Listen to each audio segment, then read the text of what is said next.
रघुपति राघव राजा राम, पतित पावन सीताराम। रघुपति राघव राजा राम, पतित पावन सीताराम। रघुपति राघव राजा राम, पतित पावन सीताराम। रघुपति राघव राजा राम, पतित पावन सीताराम। रघुपति राघव राजा राम, पतित पावन सीताराम। रघुपति राघव राजा राम, पतित पावन सीताराम। राजाधिराज रामचंद्र महाराज की जय। पुंडलीक वरदाहरि विठ्ठल श्री ज्ञानदेव तुकाराम, पंढरीनाथ महाराज की जय। गोपाल कृष्ण भगवान की जय। सद्गुरुनाथ महाराज की जय। जय जय रघुवीर समर्थ। दुर्लभं त्रयमेवैतत् देवानुग्रह हेतुकं। मनुष्यत्वं मुमुक्षुत्वं महापुरुष संश्रयः। हमारे शास्त्र में 3 दुर्लभ ऐसी विधाएं हैं। हमारा शास्त्र भगवान के दर्शन को दुर्लभ नहीं कहता। भगवान का दर्शन अनायास है, वो प्राप्त होगा ही। लेकिन दुर्लभ क्या है? तो दुर्लभ मनुष्यत्वम, मुमुक्षुत्वम और महापुरुष संश्रयः। आप कहेंगे मनुष्यत्वम, इसमें कौन सी बड़ी बात है? अब मनुष्य का जन्म तो हमने ले लिया है, अब क्या रह गया? केवल मनुष्य का देह यानी कि मनुष्यत्व नहीं है, उसमें मनुजता, दया, मन के स्तर पर जीने की क्षमता ये होनी चाहिए। शरीर के स्तर पर जीना उसे पशुतुल्य जीवन कहते हैं, और मन के स्तर पर जीना उसे मानव, मनुष्यता कहते हैं। तो मनुष्यत्व ये भी दुर्लभ है। हम हमारे समाज में, हमारे सब प्रदेश में, हमारे देश में भी ऐसे बहुत से लोगों को हम देखते हैं जो मनुष्य देहधारी है, लेकिन उनको मनुष्य कहना असंभव है।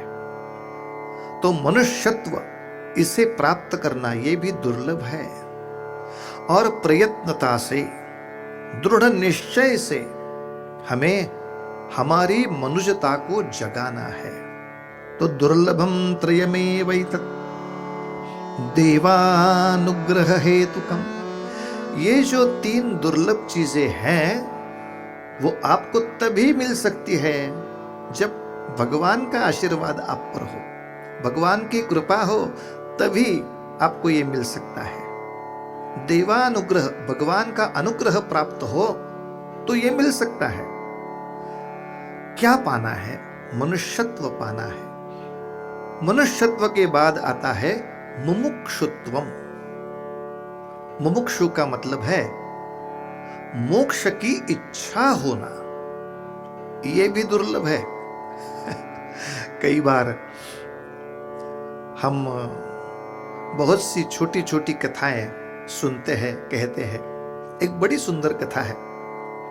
एक बहुत ही बूढ़ी औरत थी, बुढ़ापा आ गया था, हाथ पांव थक गए थे,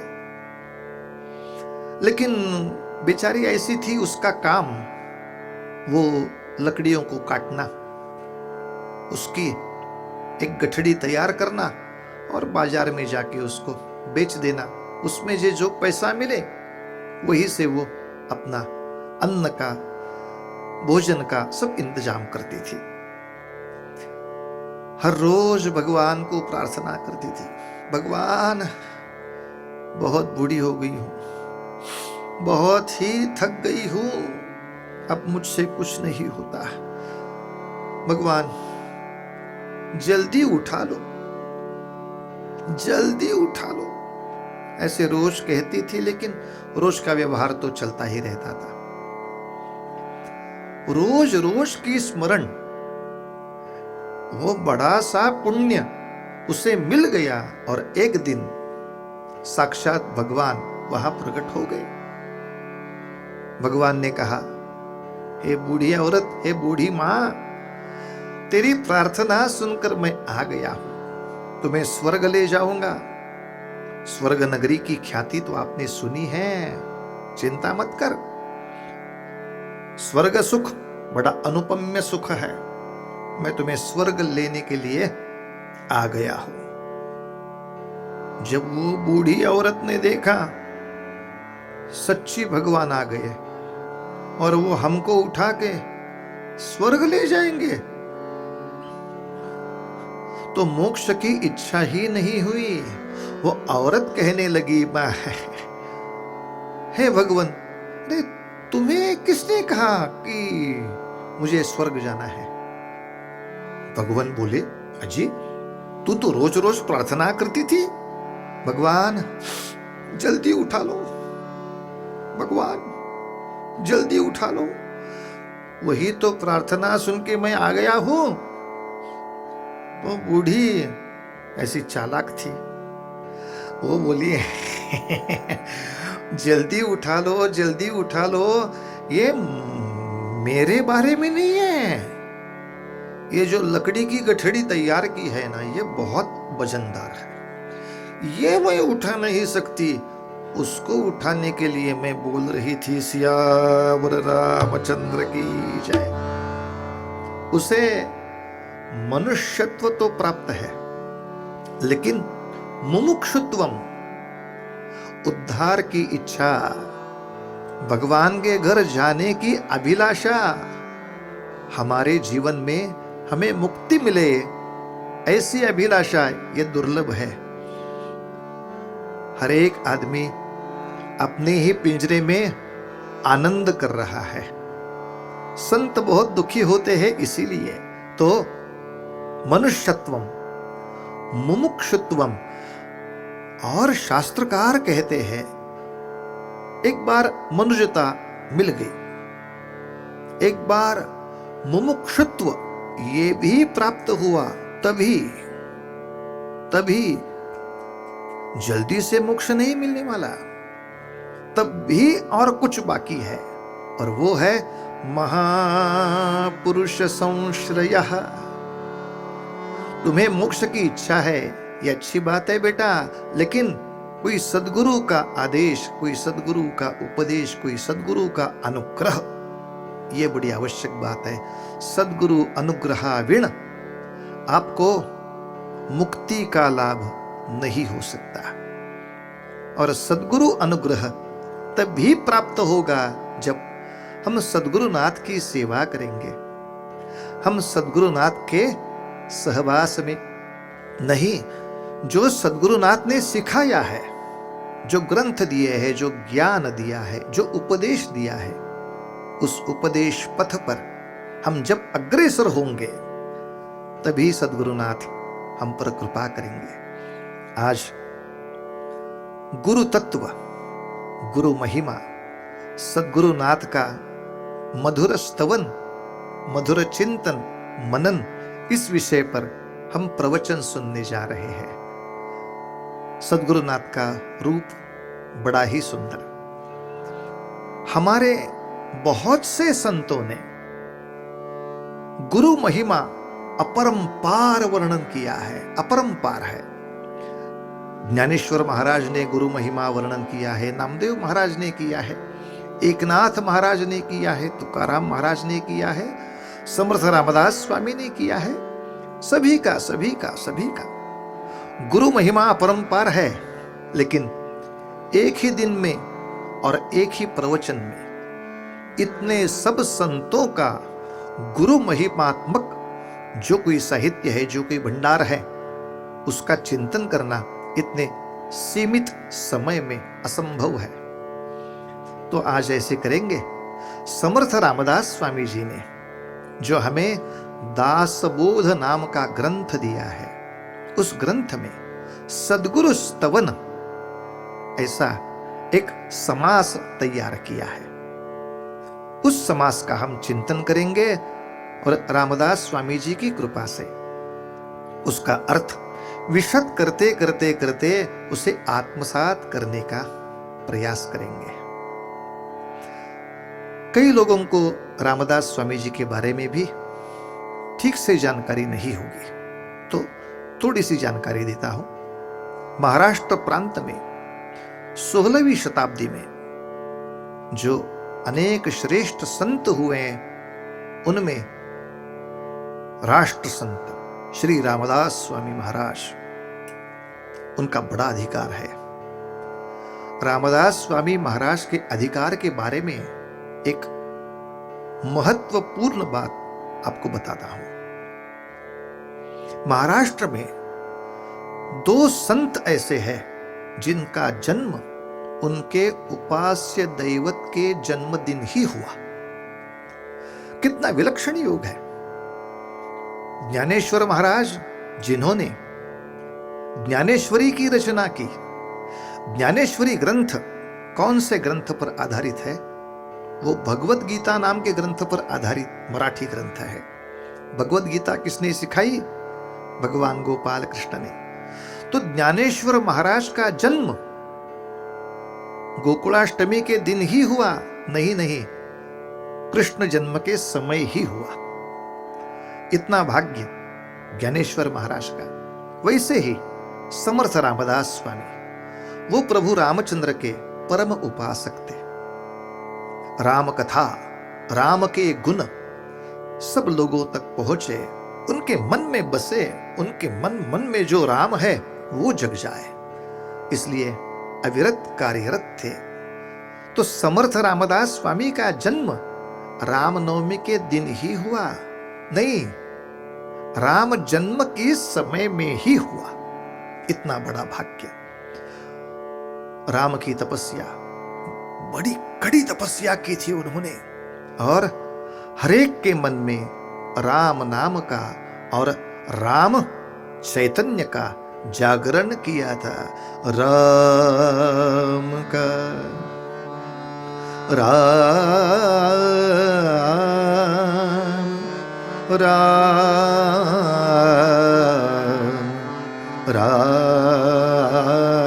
राम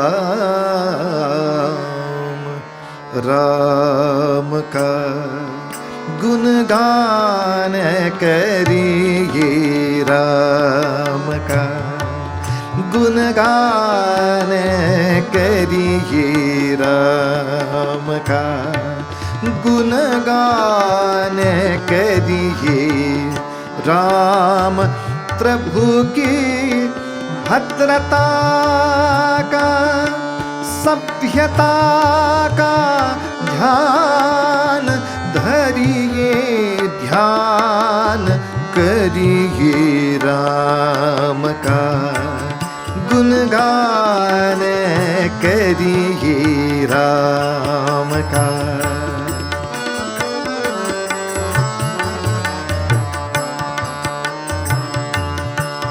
राम के गुण गुण चिरंतर, राम के गुण गुण चिरंतन, राम गुण सुबिरन रतन धन, मनुजता को कर विभूषित, मनुजता को कर विभूषित, मनुज को धनवान करिए, ध्यान धरिए राम का, गुणगान करिए राम का।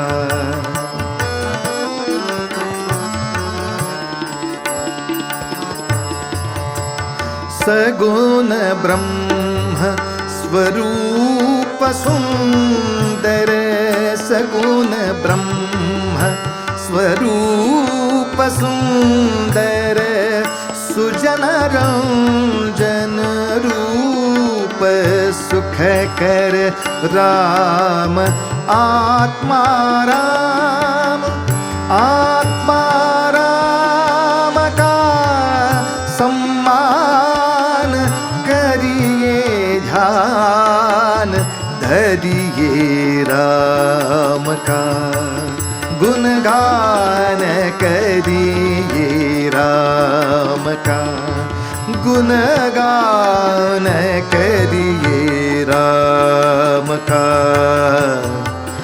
राम का, राम का।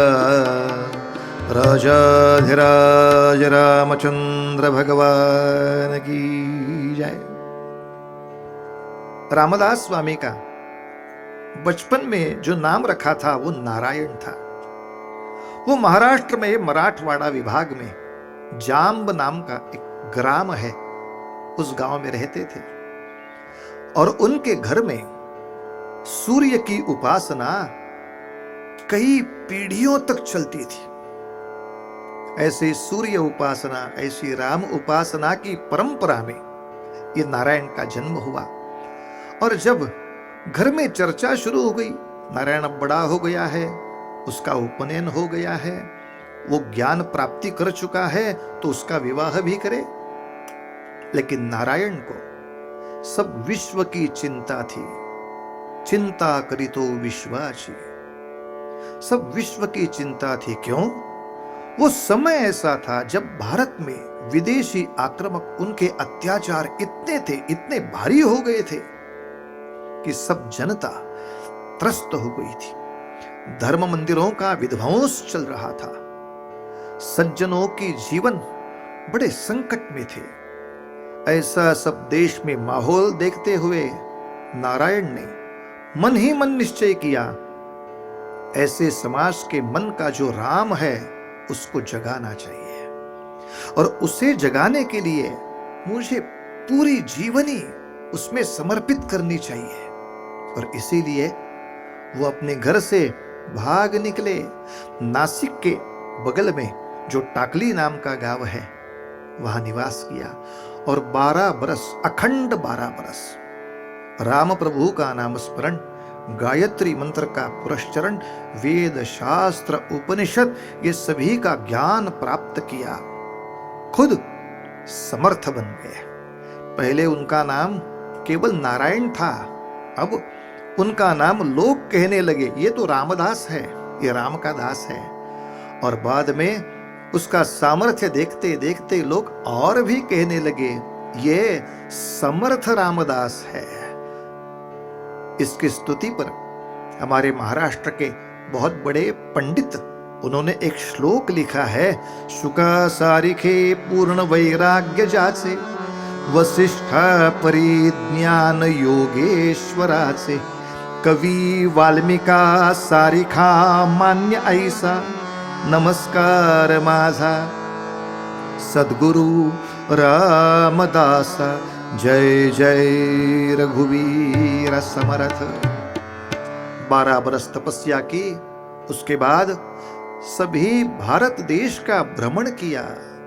क्या जनस्थिति है, समाज की स्थिति कैसी है, राज्य की स्थिति कैसी है, सूक्ष्मता से अध्ययन किया और फिर महाराष्ट्र में आकर अपना कार्य शुरू किया। सैकड़ों मठों की रचना की, ग्राम ग्राम में हनुमान जी के मंदिर तैयार किए और हनुमान जी के परम पावन और शक्तिशाली भक्त तैयार किए विदेशी आक्रांताओं के लिए।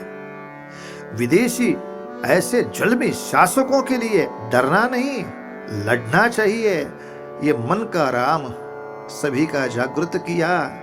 ऐसे जो समर्थ रामदास स्वामी है, उन्होंने दासबोध ग्रंथ लिखा है, उन्होंने मनोबोध नाम का भी ग्रंथ हमारे लिए लिखा है, बहुत से अभंगों की भी रचना की है। तो उस दासबोध के जो सदगुरु स्तवन नाम का समास है, उस समास में उन्होंने जो सदगुरु का वर्णन किया है, सदगुरुनाथ की जो स्तुति की है, उस पर हम थोड़ा चिंतन करेंगे और हमारे गुरु महिमा, गुरु तत्व इस प्रवचन को आगे बढ़ाएंगे। सदगुरुनाथ महाराज की जय। दासबोध ग्रंथ यद्यपि मराठी भाषा में है,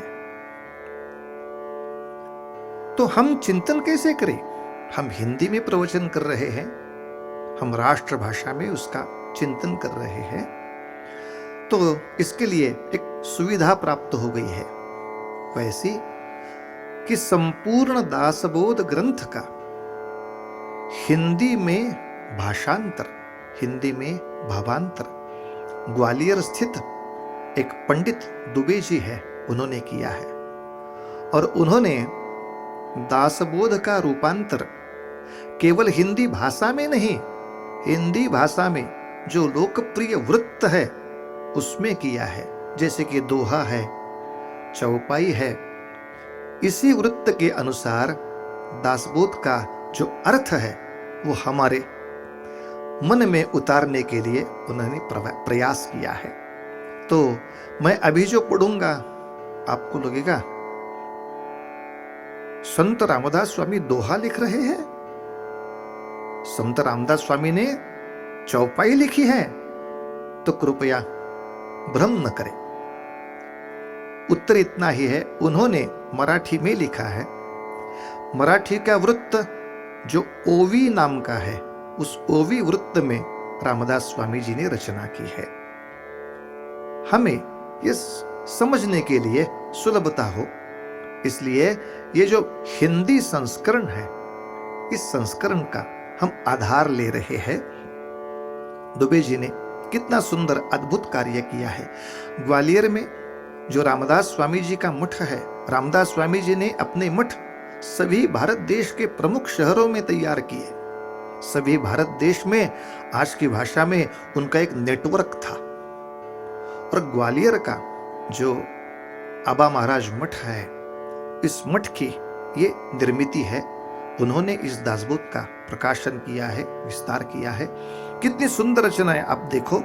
सद्गुरु स्तुति अब करन चिदानंद वह रूप, परसन माया कर सके सद्गुरु महत स्वरूप। वाह वाह। रामदास स्वामी जी कह रहे हैं, अब मेरी इच्छा हो रही है मैं सद्गुरु का स्तवन करूं, मैं सद्गुरु के कुछ गुणों का वर्णन करूं, लेकिन कैसे करूं, क्या करूं?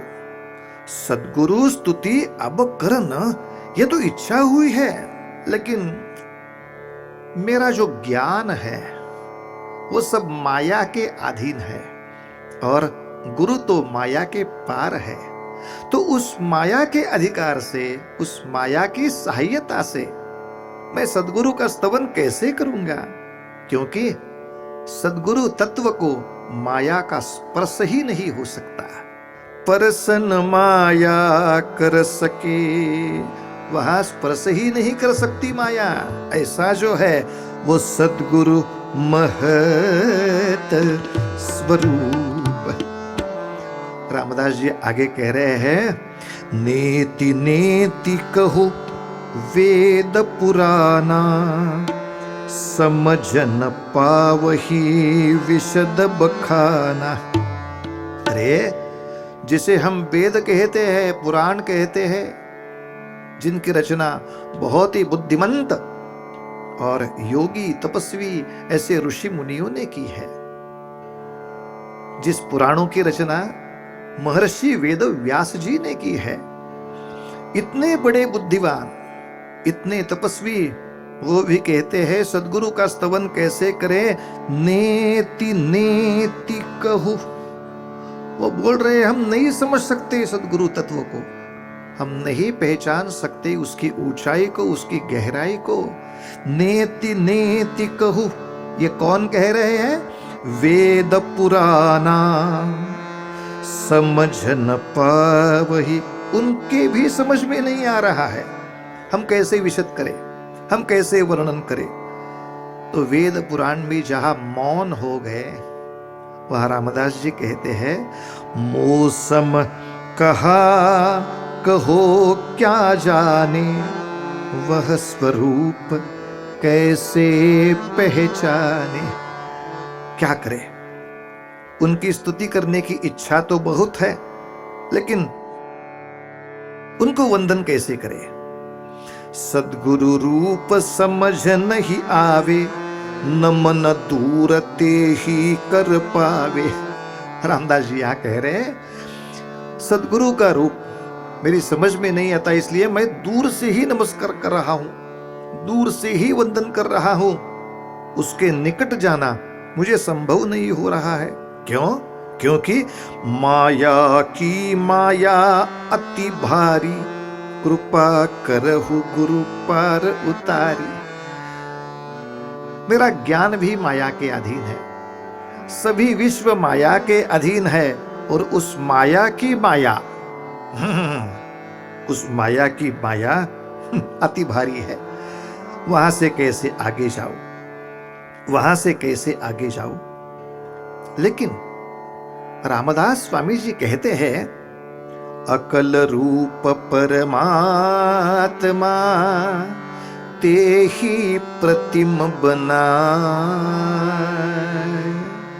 जैसे सद्गुरु समझ में नहीं आते, वैसा ही अकलनीय रूप है परमात्मा का। संपूर्ण रूप से परमात्मा आप समझ सके, संपूर्ण रूप से आप उसे देख सके, ऐसे दिव्य चक्षु हमारे पास नहीं है।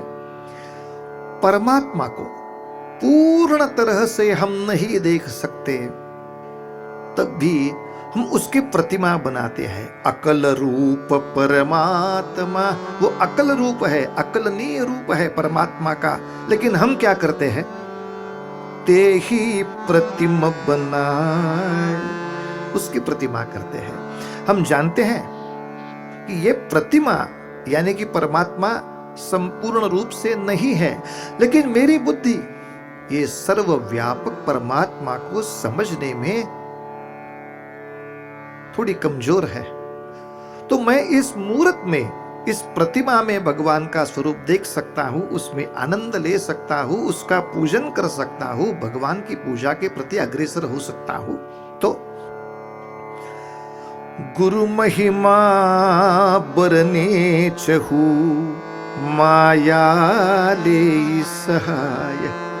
जैसे लोग अकलनीय भगवान की प्रतिमा करके उसका पूजन करते हैं, वैसे ही समर्थ रामदास स्वामी कह रहे हैं मैं भी अब गुरु का महिमा, गुरु की महिमा माया का सहारा लेकर थोड़ा सा वर्णन करता हूं, थोड़ा सा वर्णन करता हूं। क्योंकि माया वहां तक जा नहीं सकती, ये मुझे मालूम है, लेकिन दूसरा कोई सहारा है नहीं, तो माया का ही सहारा लेकर मैं सद्गुरुनाथ का स्तवन करने की इच्छा कर रहा हूं। जय जय श्री सद्गुरु जी राजा, विश्व मूल जग व्याप विराजा।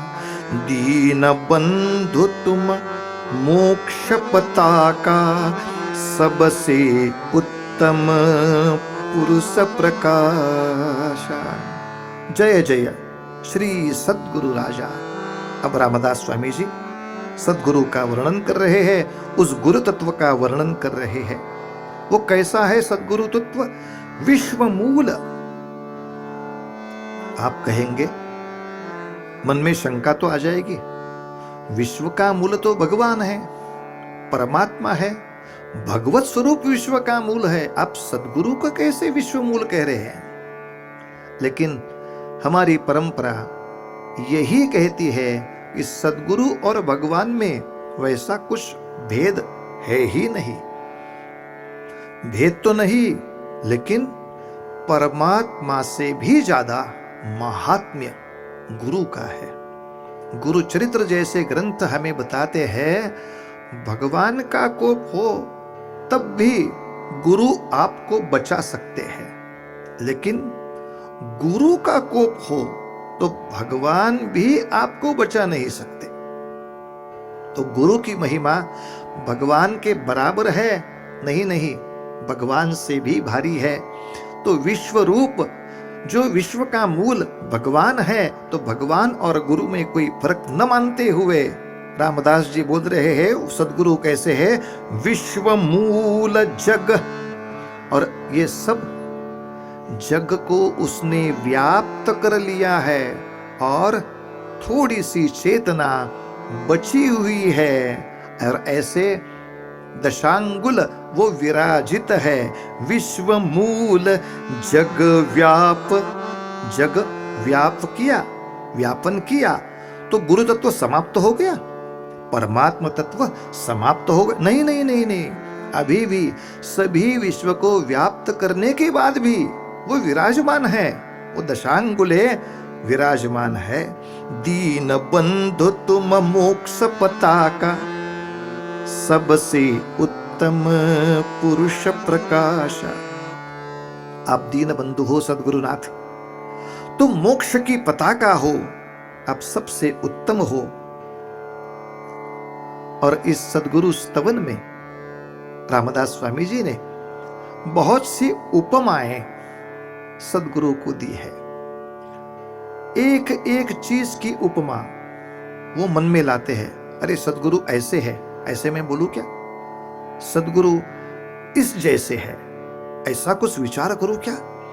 लेकिन मन में जो जो उपमा आती है, चिंतन के बाद ये उपमा व्यर्थ हो जाती है। उस उपमा का कोई अर्थ ही नहीं रहता। बुद्धि कहती है तूने जो उपमा चिंतन में लाई वो कुछ काम की नहीं।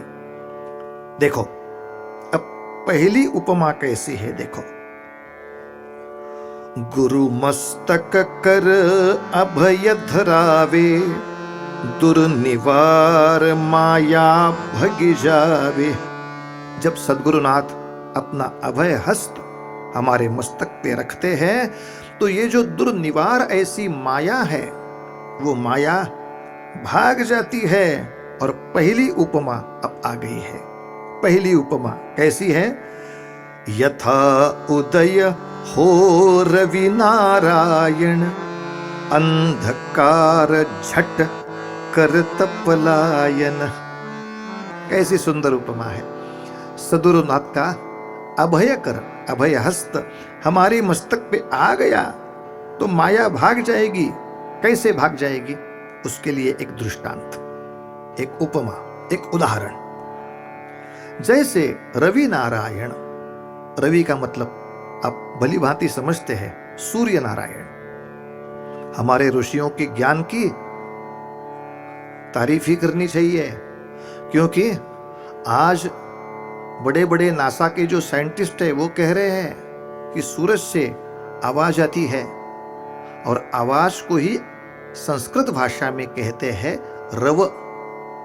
तो आवाज नहीं, ऐसी अवस्था कौन सी हो गई? नीरव। रव यानी कि आवाज। और ऋषि मुनि कह रहे हैं ये जो ग्रह है वो सतत रव करने वाला ग्रह है, इसलिए उसका नाम ही रखा है रवि। सूर्य की आवाज हमारे ऋषि मुनियों ने कब सुनी, कैसे सुनी, कौन से उपकरण उनके हाथ थे, कुछ मालूम नहीं। लेकिन आज के विज्ञान को भी पीछे छोड़ दे, ऐसी बुद्धिमत्ता हमारे ऋषि मुनियों की थी। यथा उदय हो रवि नारायण, जैसे सूर्य नारायण प्राची पे आ जाते हैं तो अंधकार झटकर तपलायन। देखो गुरु की कृपा को सूर्य नारायण की उपमा दी है, सूर्य नारायण का उदाहरण दिया है। सूर्य नारायण का दृष्टांत आ गया।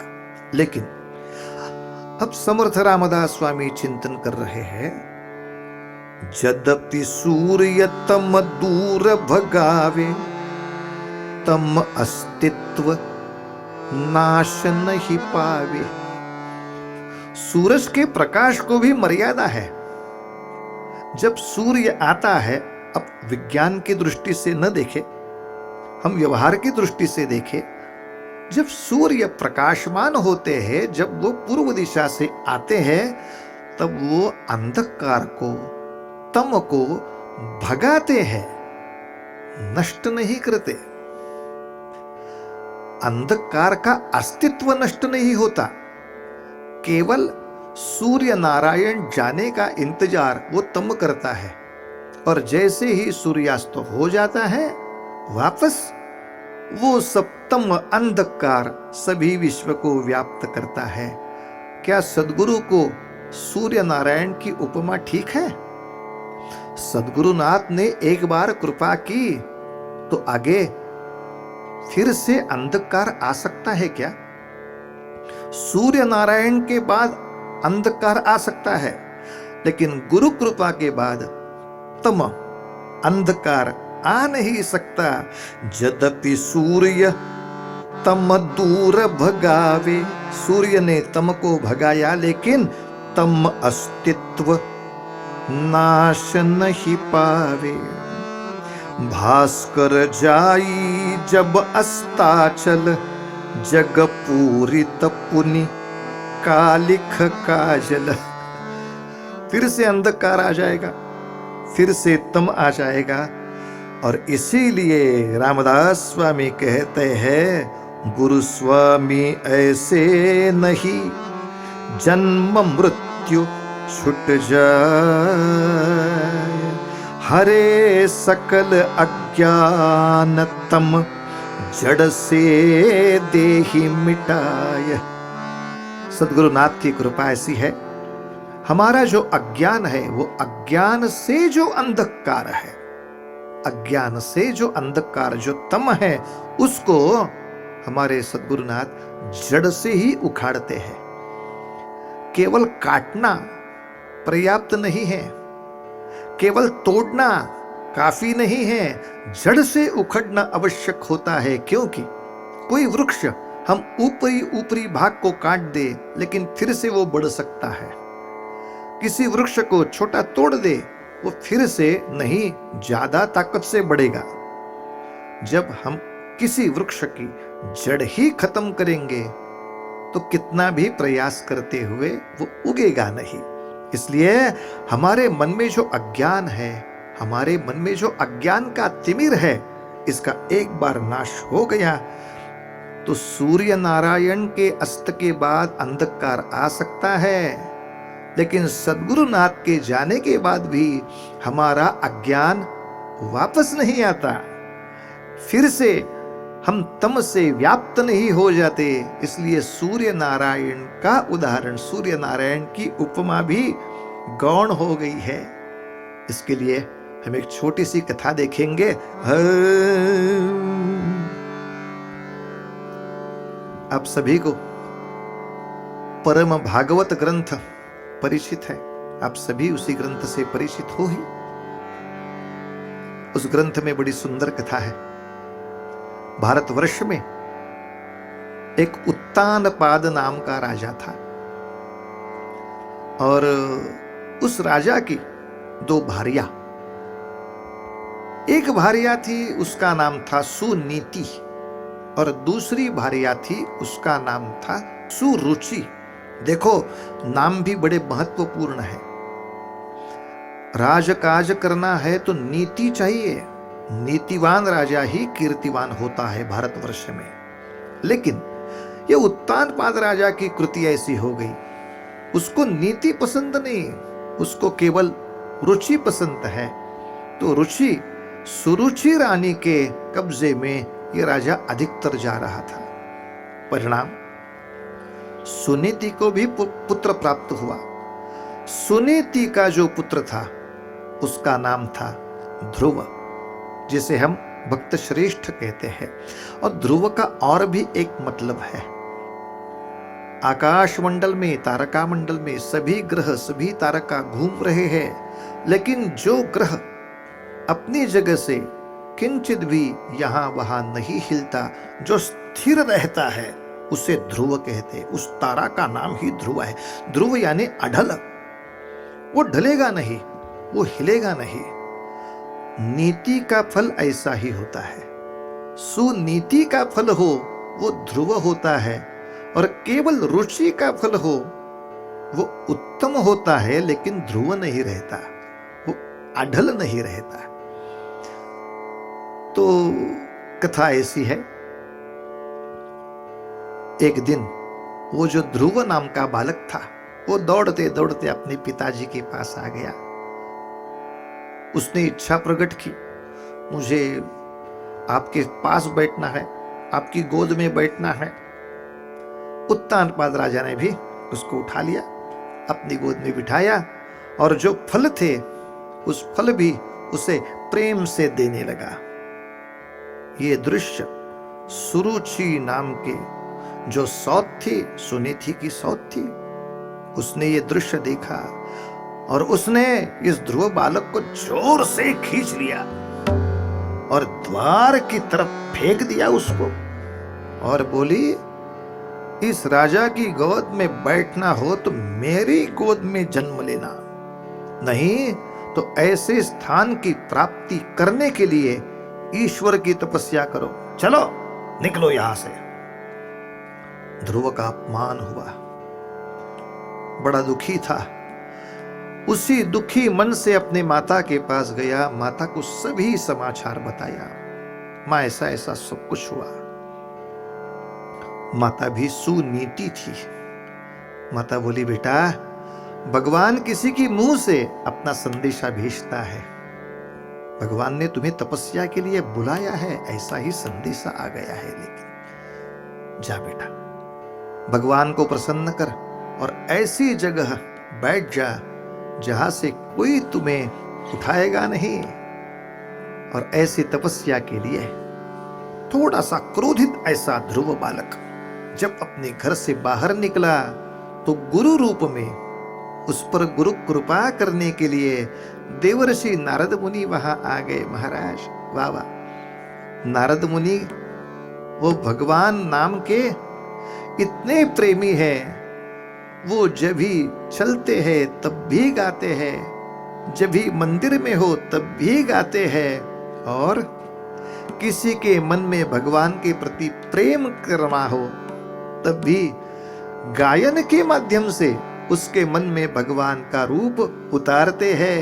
नारायण नारायण नारायण नारायण नारायण नारायण, नाम तुझे अति पावन, नाम तुझे अति पावन, नारायण नारायण।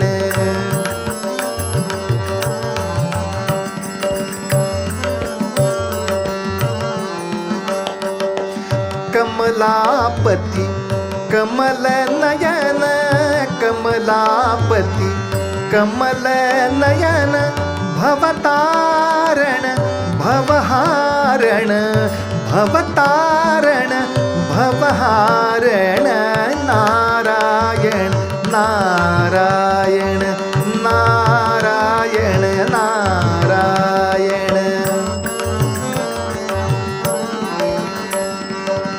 तू धरणी तूच गगन, तू धरणी तूच गगन, तूच आप तेज पवन, तूच आप तेज पवन, तू स्थिति लय रजनी दिन, तू स्थिति लय रजनी दिन, तूच कार्य तू कारण, नारायण नारायण नारायण नारायण, नाम तुझे अति पावन, नाम तुझे अति पावन नारायण नारायण नारायण नारायण नारायण